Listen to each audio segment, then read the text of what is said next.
अभी तक बच्चों हमने देखा कि स्टोमेटल ट्रांसपिरेशन किस तरीके से होता है। अब हमारे पास दो तरीके के ट्रांसपिरेशन और हैं। एक है lenticular transpiration and third one is cuticular transpiration. तो लेंटिकुलर ट्रांसपिरेशन जैसा कि नाम से मालूम है ये किससे होगा, लेंटिसिल से। अब ये लेंटिसिल होते कहाँ हैं, these are present only in stem, on the stem. और ये बहुत ही छोटे लिटिल स्पोर्स होते हैं जो कि हमेशा ओपन रहते हैं।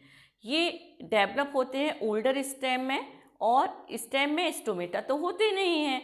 ये लेंटिकल या लेंटिकुलर ओपनिंग भी कहते हैं इसको। ये लेंटिसिल स्टेम पे प्रेजेंट होते हैं और ये हमेशा ओपन्स रहते हैं। और amount of water transpiration by the lenticular transpiration is very less. ये जो ट्रांसपिरेशन लेंटिकुलर के थ्रू होता है ये बहुत ही कम अमाउंट में होता है। क्यों? क्योंकि स्टोमेटा है नहीं। स्टोमेटा से मोस्टली जितना भी 90% और 95% जो ट्रांसपिरेशन हमारा होता है प्लांट्स में वो हमारा स्टोमेटा के थ्रू होता है। ये लेंटिकल कहाँ प्रेजेंट होते हैं, हमारे स्टेम में प्रेजेंट होते हैं जैसे मैंने बताया। और काफ़ी टाइम में क्या होता है कि कभी कभी जो बार्क ऑफ ट्रीज होती हैं, आपको मालूम है स्टेम पे बार्क होती हैं, और ये बार्क जो होती हैं वो भी इस लेंटिकुलर ट्रांसपिरेशन को रिड्यूस करती हैं। जब किसी ओपनिंग के ऊपर बार्क आ जाएगी तो there will be no transpiration. तो ये बहुत ही कम अमाउंट में हमारा होता है। और क्यूटिकुलर ट्रांसपिरेशन, क्यूटिकल कहाँ होता ट्रांसपिरेशन, ये क्यूटिकल कहाँ होते हैं, cuticle are present on the epidermal cells के सराउंडिंग जो सेल्स होते हैं लीफ में। लीफ में एपिडर्मल सेल्स के सराउंडिंग जो सेल्स होते हैं these are called the cuticle. तो क्यूटिकल से क्या होता है, इट टेक्स प्लेस और transpiration of cuticular takes place through the cuticle. Cuticle are present on the leaves. और इसमें क्या होता है, क्यूटिकल की थिकनेस डिफरेंट प्लांट में भी डिफरेंट होती है। आपको मालूम है कुछ प्लांट्स की लीव्स होती हैं थिन होती हैं, और कुछ प्लांट की वैक्सी लीफ होती हैं, कुछ प्लांट की जो लीव्स होती हैं वो काफ़ी थिक होती हैं। तो जिस टाइप की लीफ होगी उसी तरीके से ये क्यूटिकल की जो थिकनेस है उसी तरीके से हमारा क्या होगा, ट्रांसपिरेशन होगा। The greater of the thickness of the cuticle is lesser the evaporation. जितनी मोटाई होगी, थिकनेस ऑफ क्यूटिकल, जितनी थिकनेस क्यूटिकल की होगी लेस द ट्रांसपिरेशन। ट्रांसपिरेशन क्या होगा, वो उतना ही लेस होगा।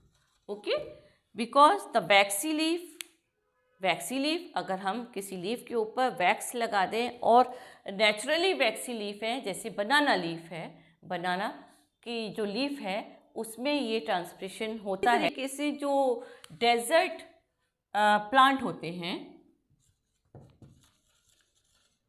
डेजर्ट प्लांट्स में क्या होता है, पहले तो जो लीव्स होती हैं वो रिड्यूस हो जाती हैं स्पाइंस में। कभी कभी जो लीव्स मिलती हैं थोड़ी बहुत वो थिक होती हैं, थिक क्यूटिकल वाली होती है, जिससे क्या होता है, लेस ट्रांसपिरेशन।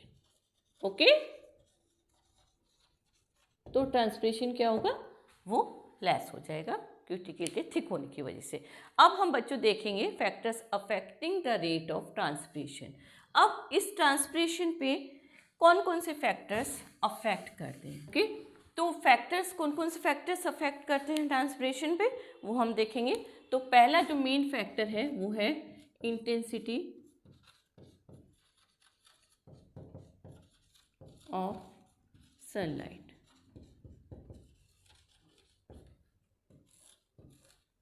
इंटेंसिटी मीन्स कि जितनी ज़्यादा सनलाइट होगी सनलाइट में, इट मीन्स कि टेम्परेचर।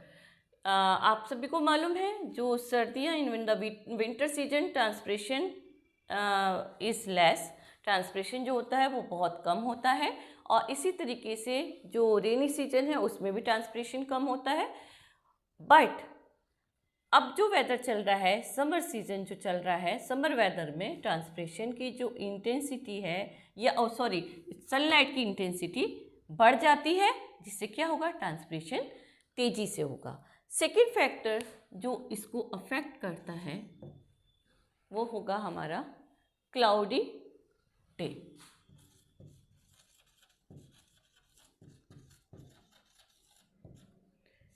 क्लाउडी, ये क्लाउडी डे जब वहाँ पर सन इज नॉट देयर तो क्या होगा कि stomata are partially close and transpiration is reduced. इसमें क्या होगा,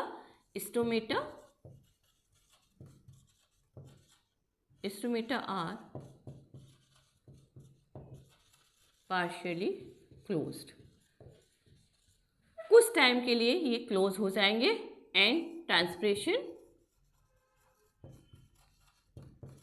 जब स्टोमेटा क्लोज हो जाएंगे तो ट्रांसपिरेशन क्या होगा, ट्रांसपिरेशन विल लेस। ओके, अब थर्ड फैक्टर होगा हमारा, थर्ड फैक्टर है टेम्परेचर।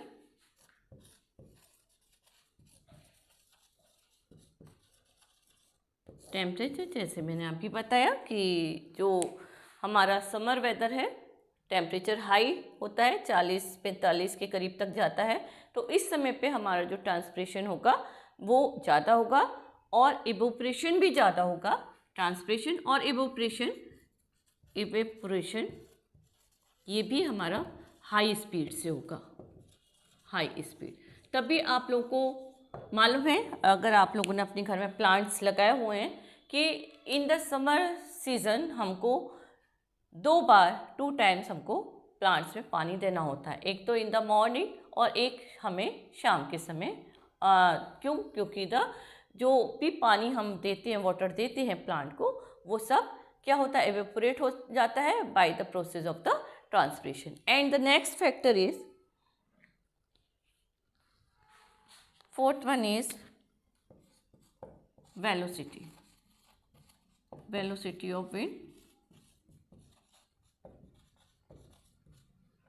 इसमें क्या होगा, velocity of wind, when wind blows faster water vapour released, winds blow faster,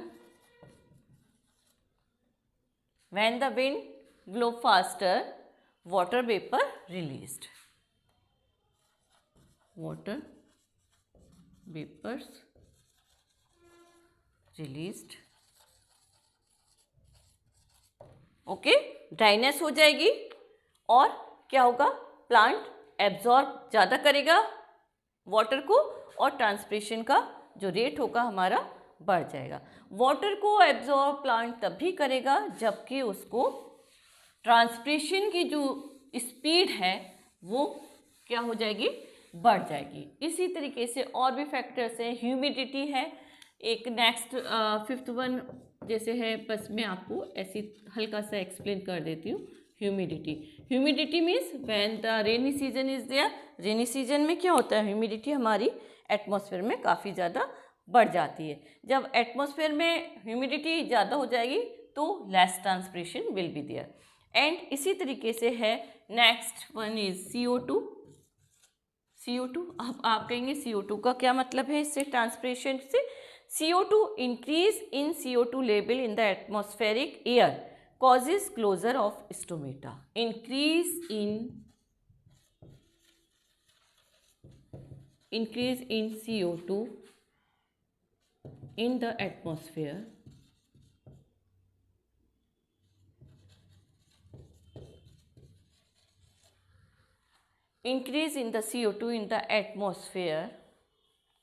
causes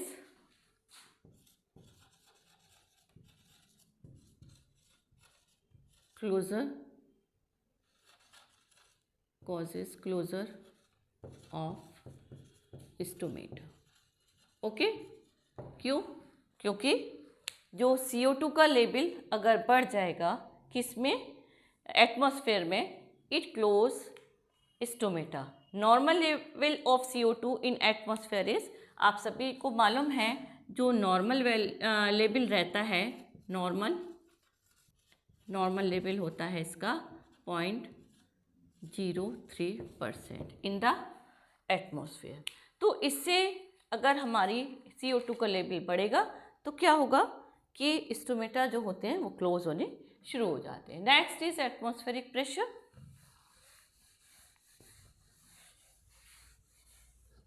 atmospheric pressure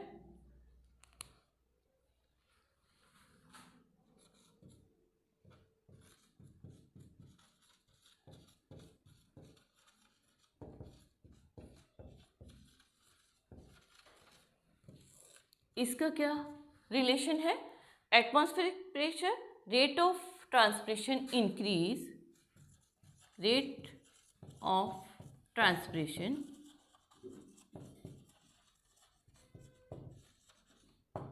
increase, rate of transpiration increase when decreasing in atmospheric pressure, when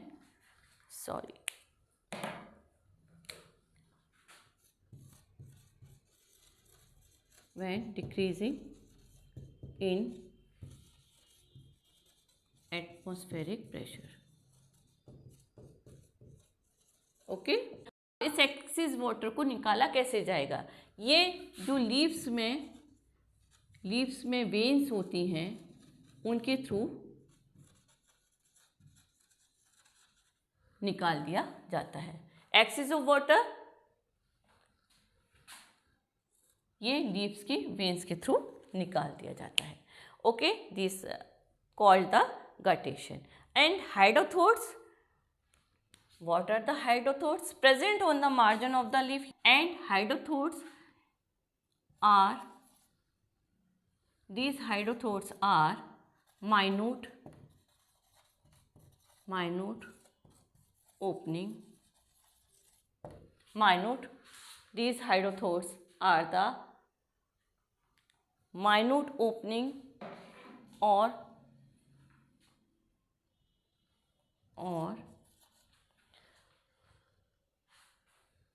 pore bearing structure,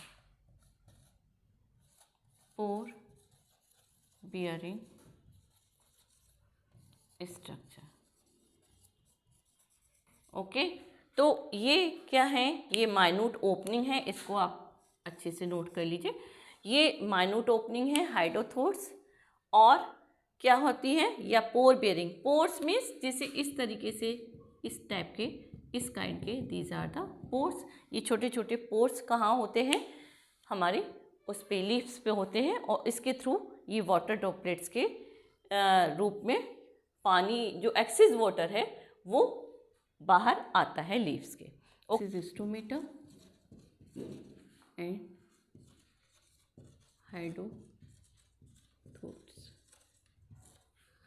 these are the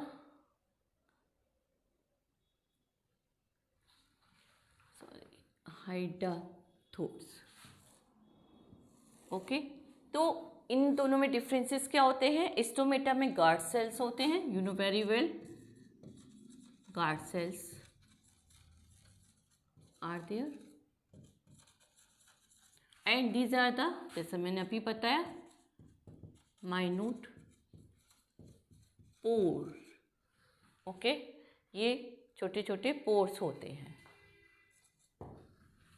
and और क्या difference होता है इनमें कि जो guard cells, ये mainly इनमें यही डिफरेंस होता है, जो हमारा स्टोमेटा है और हमारा क्या है, माइन्यूट पोर्स होते हैं।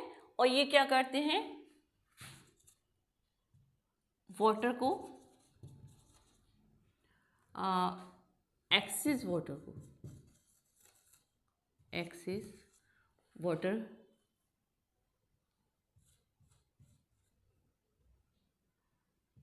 drop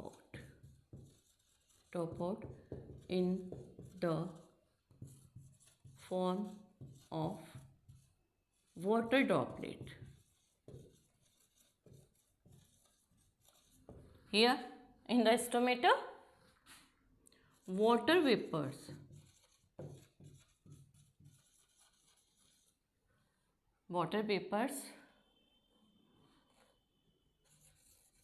goes outside.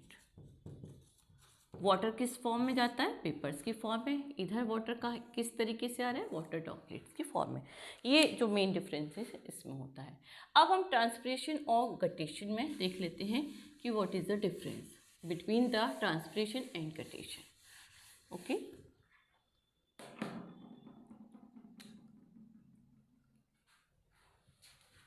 Here transpiration and here is guttation.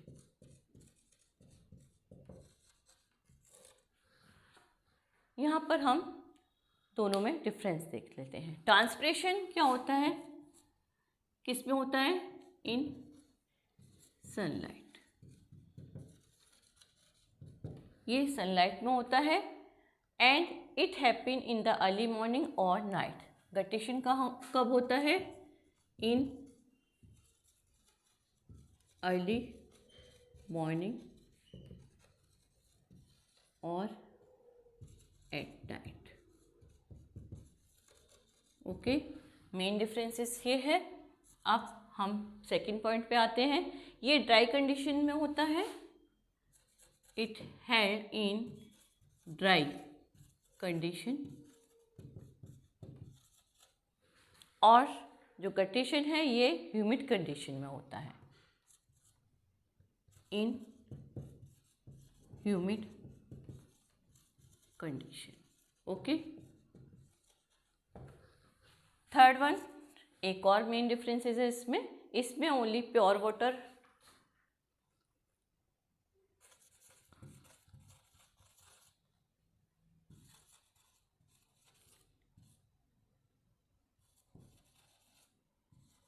Reduce only pure water. और इसमें क्या होते हैं कि water loss contains various mineral salt also. Water loss contain mineral salts also. Okay, तो ये हमारा मेन डिफरेंसेस ट्रांसपिरेशन और गटेशन में हो गया. अब हम आगे चलते हैं.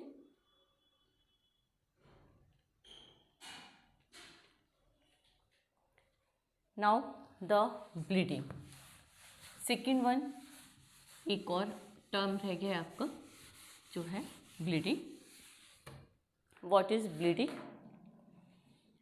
तो ब्लीडिंग क्या है? This happens only due to the injury of plant bleeding.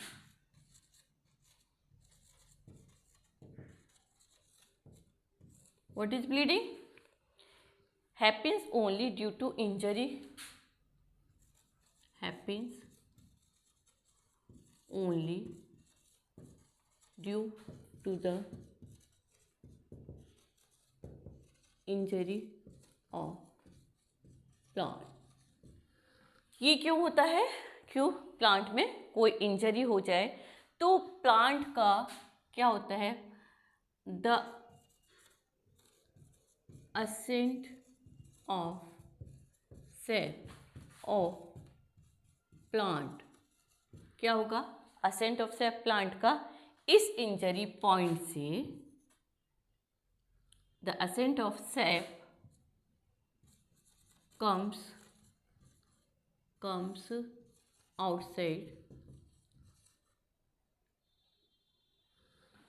outside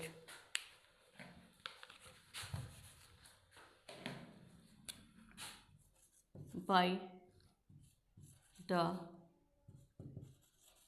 injury point. जहाँ पर प्लांट की इंजरी होगी उस पॉइंट से वो प्लांट का असेंट ऑफ सैप निकलना शुरू हो जाएगा. जैसे कि हम लोगों के जब इंजरी होती है तो क्या होती है? ब्लीडिंग होती है. इसी तरीके से प्लांट्स की भी ब्लीडिंग होती है और प्लांट का जो असेंट ऑफ सैप है, हमारा ब्लड निकलता है, प्लांट का असेंट ऑफ सैप निकलता है. ये इस तरीके से बाहर आ जाएगा। किस पॉइंट से? जहाँ पर इंजरी होगी। ओके, तो ये हमारा क्या था? This all about the transpiration. तो इस सबको आप नोट करते हुए चलिए। अब हम नेक्स्ट टॉपिक हमारा जो होगा वो मैं लूँगी फोटोसिंथेसिस। तो स्टूडेंट, कैसा लगा मेरा वीडियो? आप इसी तरीके से और एजुकेशनल वीडियो बनाने के लिए प्लीज़ मुझे मोटिवेट करिए। मेरे यूट्यूब चैनल रेमेडियल टीचिंग को सब्सक्राइब करिए, ज़्यादा से ज़्यादा शेयर करिए और लाइक करिए। Please do comments. ओके, तो मिलते हैं नेक्स्ट वीडियो में।